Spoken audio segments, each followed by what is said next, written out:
Are you worthy? We are undergoing a leadership crisis locally, internationally.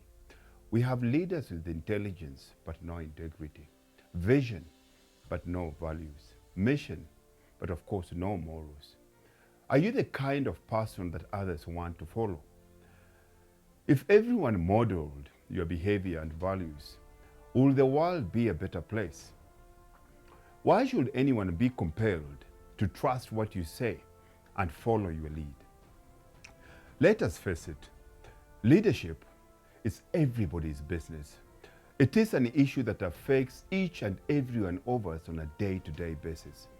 We cannot sit around and let a few loose cannons decide our fate and our children's fate and the future generations.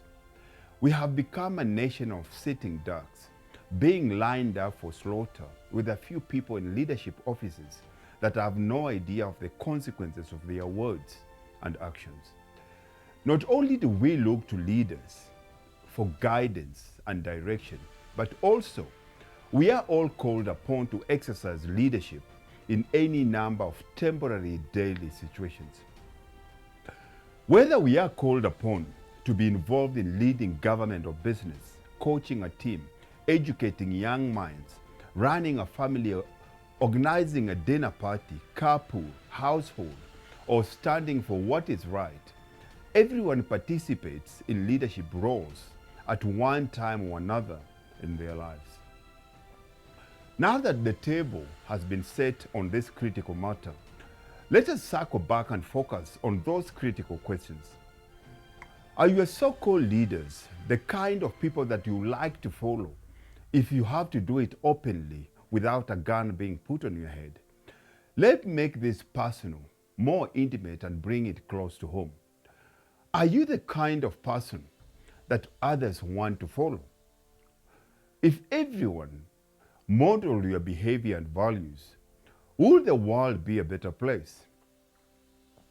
Why should anyone be compelled to trust what you say and follow your lead? The answer to these questions depends upon your character. As strong leaders set strong examples. Preciously speaking, because behavior never lies.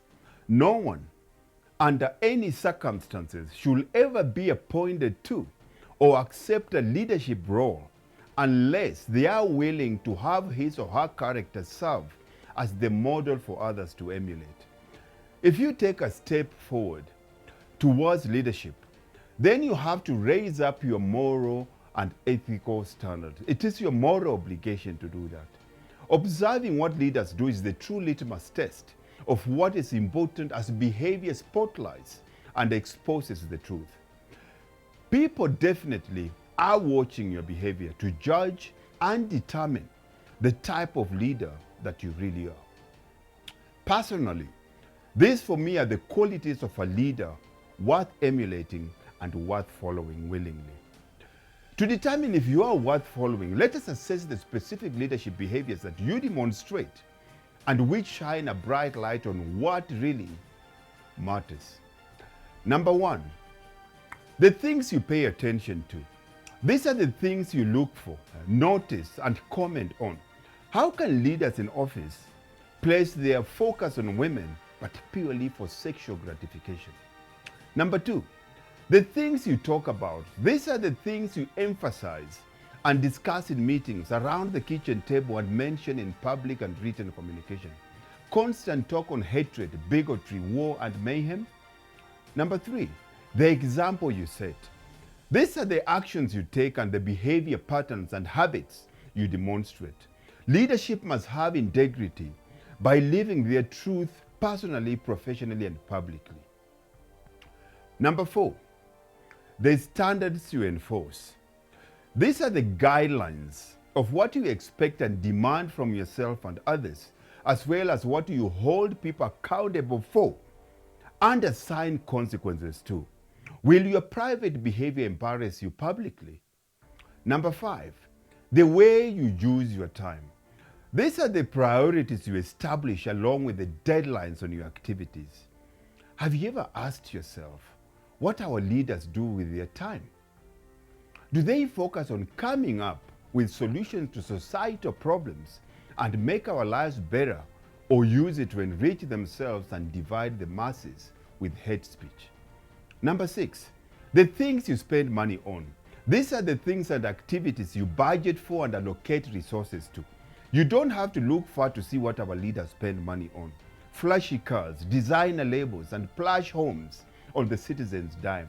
Shame on you all. Number 7, the way you keep score. These are the true performances and results that you monitor, track, and provide feedback on. Leadership must be held accountable by measuring performance. Poor performance should lead to being fired. Number 8, the things you brag about. These are the things you are proud of and cite as examples of achievement. Does inciting hatred and fighting equate to achievement? Number 9, the things you reward. These are the behaviors, achievements, and results that you recognize, reinforce, and celebrate. We are the only country in the world where you get rewarded for non-performance. A Bafana coach doesn't deliver, then we pay him out for the entire contract to get rid of him. So go there and do nothing, you get paid out. ESCOM CEO doesn't deliver, we pay him millions to get him out of the contract. So go get the job, don't perform, you get the rest of the money. Invest a few moments and reflect on your performance as it relates to each of these 9 points and on how they are helping or hindering your ability to build a culture of greatness. A leader cannot succeed if people don't trust them. If you bend the rules and say what is convenient, if you set a bad example, if you miss deadlines, and if high standards are not maintained and celebrated, good, smart, admirable leaders fight to protect their character, integrity, and reputation. These are the types of leaders we all want to follow, applaud, and emulate, because these types of leaders make sure that we are all taken care of. These are times when integrity is lacking in our national leadership. What is your criteria for choosing leaders? We are all leaders in our own big or small capacity. Be who you want to see in our national leadership. The way you lead your life, will people vote for you? Remember, taste over time equals trust, and trust leads to character.